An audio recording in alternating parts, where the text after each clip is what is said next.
नमस्कार मित्रों। इस समय भारत निर्वाचन आयोग द्वारा ये गणना प्रपत्र भराए जा रहे हैं और आपके क्षेत्र के जो बीएलओ होंगे, बूथ लेवल ऑफिसर, जिन्हें सामान्यतः बीएलओ के नाम से जाना जाता है, ये निर्वाचन आयोग द्वारा और भारत सरकार द्वारा प्रायः जनगणना के लिए या आधार कार्ड में संशोधन के लिए या ऐसे ही कार्यों के लिए इनको नियुक्त किया जाता है। तो ये बीएलओ आपके घर आए होंगे और ऐसा एक फार्म दिया होगा और इस फार्म को प्रायः एसआईआर फार्म के नाम से सामान्यतः हम लोग जानते हैं। इसमें कुछ एंट्री हैं जिनको भरना है और भर करके वापस बीएलओ को देना है और ये बहुत आवश्यक है और बहुत अनिवार्य है। लेकिन इसकी भाषा प्रथम दृष्टि में बहुत कठिन प्रतीत होती है और हमारे देश में सामान्य समझ रखने वाले लोगों को तुरंत ये समझ में नहीं आ रहा। इसलिए इसे एक बार समझने का प्रयास करिए ताकि आप आसानी से इसको भर सकें।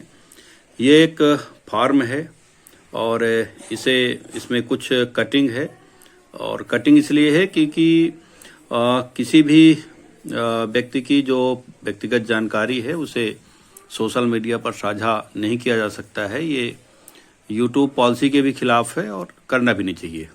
इसलिए मैं इस फॉर्म में काल्पनिक नाम और विवरण दे करके आपको केवल समझाने का प्रयास कर रहा हूं। मुझे पूरा विश्वास है यदि आपने इसको समझ लिया, ध्यान से देख लिया, तो आप बहुत आसानी से अपने घर बैठे हुए इसे खुद अपने से सही भर करके बीएलओ के पास जमा कर देंगे। देखिए, ये भरना और सही भरना ये बहुत जरूरी है क्योंकि यह हमारी अपनी खुद की पहचान है। हर वोटर की एक स्थायी पहचान यही होता है और समय समय पर भारत निर्वाचन आयोग अर्थात इलेक्शन कमीशन ऑफ इंडिया इस प्रकार से एसआईआर फॉर्म भरवाते हैं। एसआईआर का मतलब है स्पेशल इंटेंसिव रिवीजन अर्थात विशेष गहन पुनरीक्षण, यानी कि जो वोटर लिस्ट है, मतदाता सूची, उसकी खास गहन और तेजी से जांच पड़ताल। ये भारत सरकार ने अनिवार्य समझा है। इससे सही नाम रहेंगे, जो सही नहीं है, अवैध हैं, वो हटाए जा सकेंगे। जो इस दुनिया में नहीं है वो हटाए जा सकेंगे, नए नाम जोड़े जा सकेंगे। तो इस प्रकार से यह एक समग्र डाटा भारत सरकार के पास पहुंचेगा और आपको इसे भरना जरूरी है, सही भरना जरूरी है ताकि आपकी अपनी खुद की पहचान बनी रहे, आपकी नागरिकता कायम रहे और आपका वोटर लिस्ट में नाम बना रहे। नमस्कार मित्रों, और आप इसको पूरा देखें। मैं एक शिक्षक होने के नाते अपना नैतिक ये दायित्व मानता हूं कि आपको मैं इसको समझाने का प्रयास करूं। आप इस मेरे चैनल को यदि पसंद आए तो सब्सक्राइब भी करना और लाइक भी करना। इससे मेरा भी उत्साह बढ़ता है और मैं आपके लिए आगे ऐसी ही आपके लिए उपयोगी जो जानकारी हो उसको मैं साझा करता रहूँगा। ये एक भरा हुआ फॉर्म है, आपको मैं उसको समझाता हूँ, उसकी डिटेल बताता हूँ, आपको समझ में आ जाएगा। देखिए, सबसे पहले इसमें इस फॉर्म में यहां पर निर्वाचक का नाम लिखा हुआ है, ईपीआईसी नंबर लिखा हुआ है। ये एक विशेष पहचान नंबर होता है, अल्फा न्यूमेरिक नंबर है। हर वोटर की यही स्थायी पहचान है और ये प्रायः 10 अंकों की है और उसके नीचे ये पता है, आपका अपना खुद का पता जो है वो लिखा रहता है। जो आपको फॉर्म मिला होगा उसमें ये लिखा होगा, आपका पूरा पता इसमें लिखा हुआ है। इसके बाद क्रम संख्या लिखी हुई है, भाग संख्या लिखी हुई है, विधानसभा का विवरण लिखा हुआ है। यहाँ पर एक फोटो है, ये पुरानी फोटो है। इसके साइड में यहाँ पर अभी की एक वर्तमान फोटो आपको चस्पा करना है, ये जरूरी है। नई फोटो अभी की हो, एक आध महीने पुरानी भी चलेगी, लेकिन नई फोटो यहाँ पर आपको चस्पा करनी है। अब इसको भरना कैसे है, एक भरा हुआ काल्पनिक फॉर्म है, उसे आप देख लीजिए। सबसे पहले यहाँ पर आपको अपनी जन्मतिथि भरनी है। जो आपकी जन्मतिथि है वो आपको यहाँ पर भर देना है, जो भी हो आपकी वो भर दीजिए। इसके बाद सभी का लगभग आधार कार्ड बना हुआ है, आप अपना आधार कार्ड लीजिए, उससे आधार कार्ड संख्या देखिए और यहाँ पर लिख लीजिए। तो आप जन्मतिथि लिख दीजिए, अपना आधार कार्ड लिख दीजिए, आधार नंबर लिख दीजिए और आप अपना एक कोई भी मोबाइल नंबर लिख दीजिए।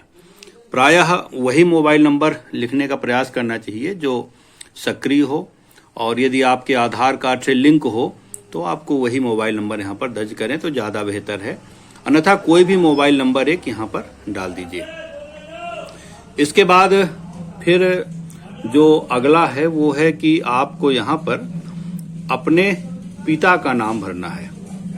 कोई भी हो, आप अपने पिता का नाम यहाँ पर भर दें, जो भी नाम है वो अपना नाम भर दीजिए।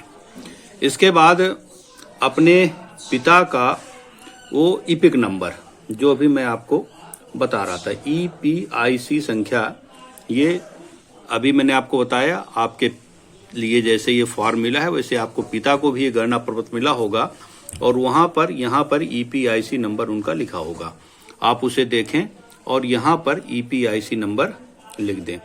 अगर मान लीजिए ये यहाँ पर नहीं दर्ज है, यहाँ पर EPIC नहीं दर्ज है, तो आप अपने पिता का जो वोटर ID कार्ड है वो निकालें और उसमें देखें, उसमें ये दर्ज होगा। इसमें जो EPIC दर्ज है वो आप यहाँ पर लिख दें। इसके बाद आप अपनी माता का नाम लिख दीजिए, जो भी माता का नाम है वो लिख दीजिए और फिर उसी तरह से माता का भी EPIC नंबर। अब यहाँ पर फिर से देखें, माता वाले कार्ड में EPIC नंबर दर्ज होगा, अगर नहीं मिलता तो माता का भी आप वोटर ID कार्ड निकालें और उसको देख करके यहाँ पर भर दें। अब ये अगला कॉलम आता है पति या पत्नी का। अब अगर विवाहित हैं तो आप पत्नी का नाम लिख दें, अगर पुरुष हैं तो पत्नी का नाम लिख दें, और यदि आप महिला हैं तो अपने पति का नाम लिख दें। बस, बहुत सिंपल है। और इसके बाद उनका, जिनका नाम आपने यहाँ पर दर्ज किया, उनका ईपिक नंबर, EPIC नंबर यहाँ पर दर्ज कर देना है। तो ये प्रायः सरल है और इसे भरा जा सकता है। अब बात आती है, ये जो दो कॉलम यहाँ पर हैं इसमें थोड़ा कंफ्यूजन है, थोड़ा सा भाषा की क्लिष्टता है, इसलिए थोड़ा सा समझने में दिक्कत हो रही है। अब बात केवल एक ये आती है कि ये जो बाएं तरफ वाला कॉलम है यह उनको भरना है जिनका नाम 2003 की वोटर लिस्ट में है। अब ये 2003 क्या है?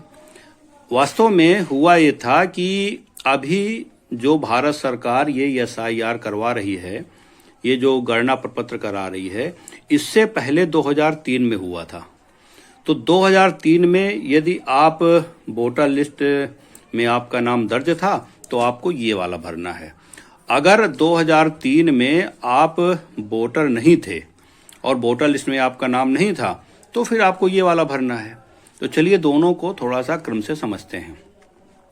अब पहले बात करते हैं, यदि आप 2003 की वोटर लिस्ट में शामिल थे तो 2003 की वोटर लिस्ट आपको कैसे मिलेगी?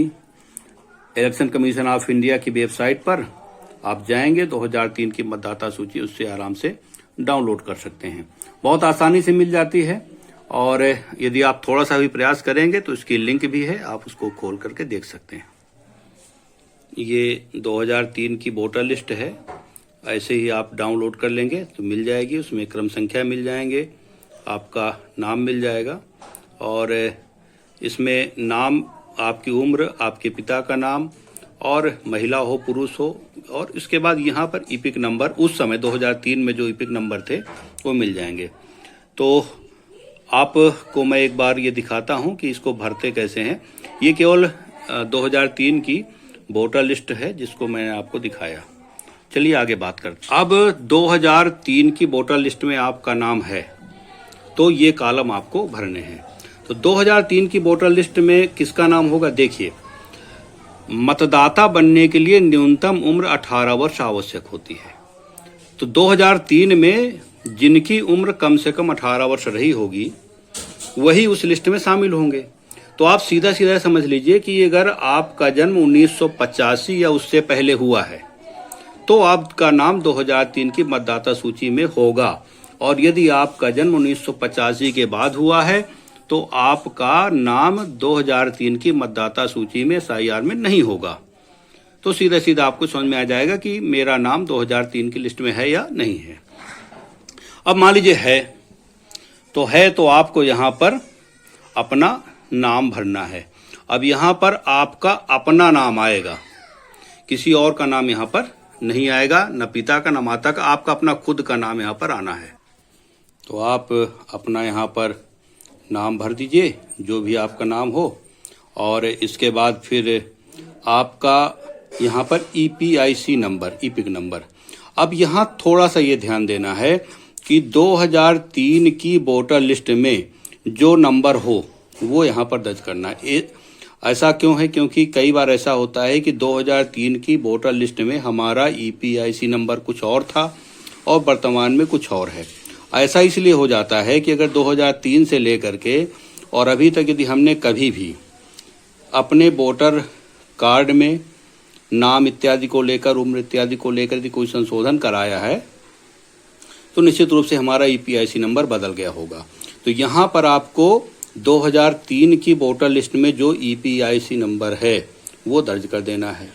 उसके बाद सीधा सीधा आप अपने पिता का नाम यहाँ लिख दें। अगर पिता नहीं है तो कोई अभिभावक हो उनका नाम आप लिख दें, और आपका संबंध, तो अगर पिता का नाम लिखते हैं तो सीधा सीधा पिता यहाँ पर लिख देना है। इसके बाद यहाँ पर आपको अपने जिले का नाम लिखना है, कोई भी जिला हो आपका। मैंने यहाँ पर उदाहरण के लिए बांदा जिला लिख दिया है जो कि उत्तर प्रदेश में आता है, और बांदा जिले की एक विधानसभा क्षेत्र का नाम इसमें लिखना है। मैंने नारायणी यहाँ पर डाल दिया, केवल आपको समझने के लिए है।